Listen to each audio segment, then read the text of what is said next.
প্রতিরক্ষা প্রযুক্তি রপ্তানিতে এখন চীনের নতুন গন্তব্য বাংলাদেশ। সম্প্রতি চীন থেকে বিভিন্ন ধরনের সামরিক সরঞ্জাম আসছে বাংলাদেশে। এদিকে চীনের সঙ্গে বাংলাদেশের এই ক্রমবর্ধমান অর্থনৈতিক ও সামরিক সম্পর্ক নিয়ে উদ্বিগ্ন ভারত। সেই সঙ্গে নতুন চ্যালেঞ্জের মুখে পড়েছে ভারতের নিরাপত্তা নীতিও।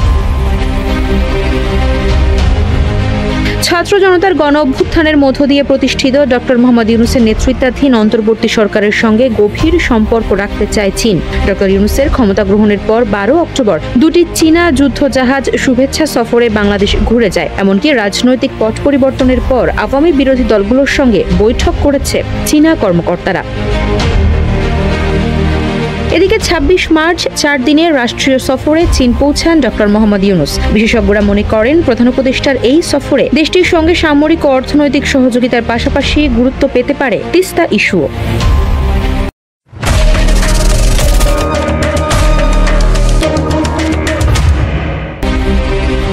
সম্প্রতি ভারতীয় সংবাদ মাধ্যম দ্য ইকোনমিক টাইমের এক প্রতিবেদনে জানা গেছে, চীন বাংলাদেশে বিভিন্ন ধরনের সামরিক প্রযুক্তি রপ্তানি করেছে। National image of China in Bangladesh নামের একটি গবেষণাপত্রে দাবি করা হয়েছে, চীন ছোট ও মাঝারি আকারের অস্ত্র যেমন রকেট লঞ্চার, ম্যানপ্যাড, হালকা ইউটিলিটি যানবাহন ইত্যাদির জন্য বাংলাদেশ অর্ডিন্যান্স ফ্যাক্টরি এবং বাংলাদেশ মেশিন টুলস ফ্যাক্টরি লিমিটেডের প্রযুক্তি হস্তান্তর করেছে।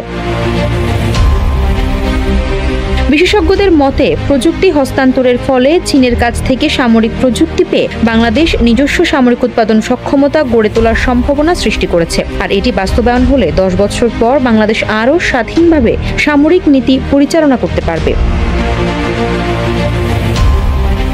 এদিকে অস্ত্র বিক্রেতা দেশগুলোর প্রযুক্তি হস্তান্তরের ক্ষেত্রে কঠোর শর্ত আরোপ করে, কিন্তু বাংলাদেশকে সামরিক খাতে সমৃদ্ধ করতে কোনো শর্ত দেয়নি চীন, এমনটাই বলছেন বিশেষজ্ঞরা। বিষয়টি দিল্লির কূটনৈতিক মহলে এরই মধ্যে আলোড়ন সৃষ্টি করেছে। আফসারা নাজ, নিউজ ডেস্ক, ইত্তেফাক।